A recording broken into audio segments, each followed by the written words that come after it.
इस एपिसोड की शुरुआत में हमें जियांग यिनयान को दिखाया जाता है जो कि भागते हुए जंगल से बाहर आ चुका होता है।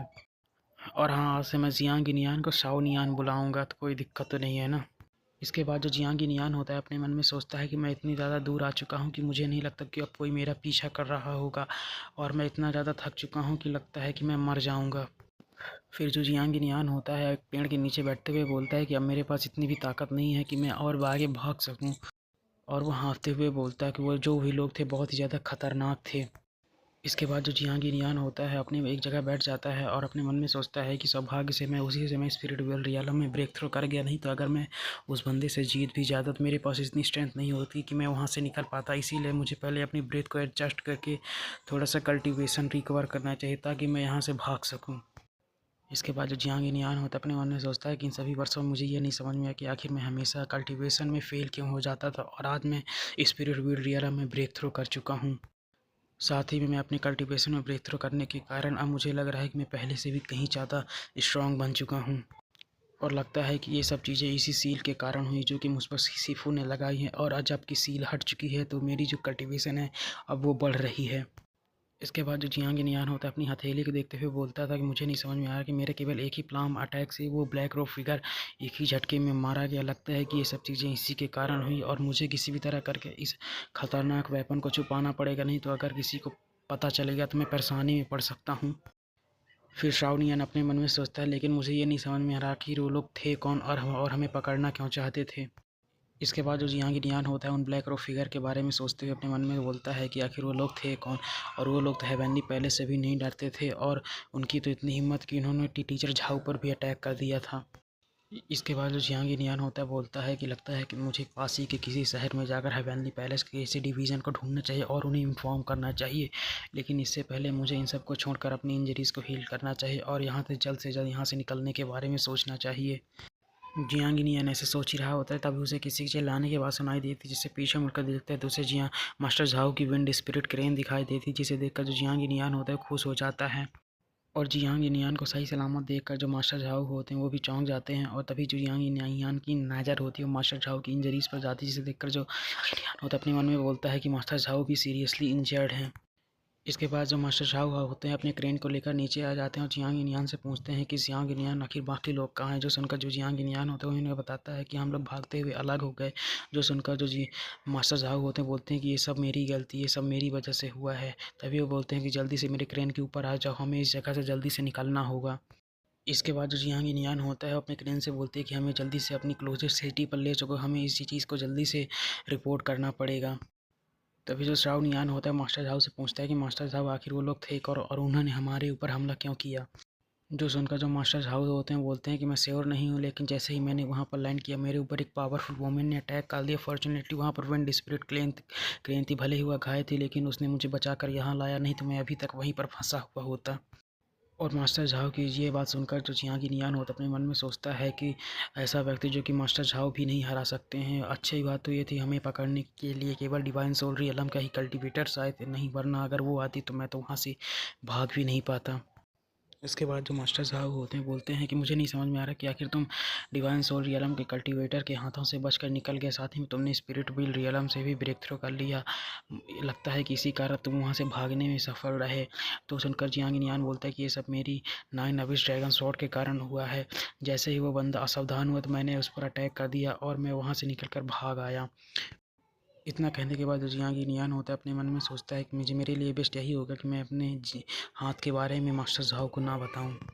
इसके बाद जो मास्टर साहब होते हैं जियांग यिनयान से बोलते हैं कि इसमें कोई आश्चर्य नहीं है कि तुम इतने छोटे होने के बावजूद भी वहाँ से बचकर निकल गए। बच्चे तुम सच में बहुत ही ज़्यादा लकी हो, और हमें जल्द से जल्द किसी पास की सिटी में जाकर इस चीज़ को इन्वेस्टिगेट करना होगा कि आखिर ये लोग कौन थे जिन्होंने हम पर हमला किया। इसके बाद हमें उसी ब्लैक रॉक फिगर की लीडर को दिखाया जाता है जिसने कि मास्टर साहब से फाइट की थी। तभी हमें उन ब्लैक रॉक फिगर्स को दिखाया जाता है जो कि उस लड़की के सामने आ जाते हैं। तभी वो लड़की बोलती क्या तुमने सभी बच्चों को पकड़ लिया। जो सुनकर उनमें से एक बच्चा हिचकिचाते हुए बोलता है कि नहीं, हमने एक यूथ को मिसिंग कर दिया, साथ ही में जो 5th डीमन था वो भी रिटर्न नहीं हुआ। जो सुनकर लड़की चिल्लाते हुए बोलती तुम लोग सच में बहुत ज़्यादा बड़ी ट्रेस हो, तुम लोग एक बच्चे को भी नहीं पकड़ पाए।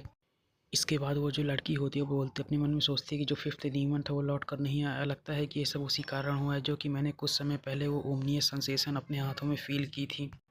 इसके बाद वो जो लड़की होती है अपने हाथ को देखते हुए बोलती है कि ये जो सेंसेशन था, ये सेंसेशन उसी सेंसेशन से मिलता जुलता है जो कि इस आई से के अंदर से आ रही है। फिर वह सोचती लगता है कि कोई अभी भी इम्पीरियल फैमिली का जिंदा है, और वही अपीयर हुआ और उसने फिफ्थ डीमन को मार डाला।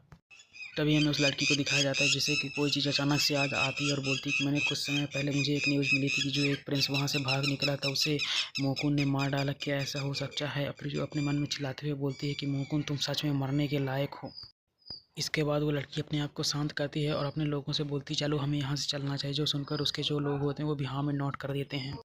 इसके बाद ऑथर हमें बताता है कि जो बीच विंड स्प्लिट ट्रेन के बिना रुके उड़ने के कारण जो जाओ किंग-यान और जियांग-नियान थे वो पास ही की सिटी में 4 घंटे के अंदर पहुंच गए और उन्होंने वहां पर हेवनली पैलेस के एक डिवीज़न को लोकेट किया और उन्होंने सभी सिचुएशन को हेवनली पैलेस के डिवीज़न के अंदर रिपोर्ट कर दिया जो भी उनके साथ रास्ते में हुआ था।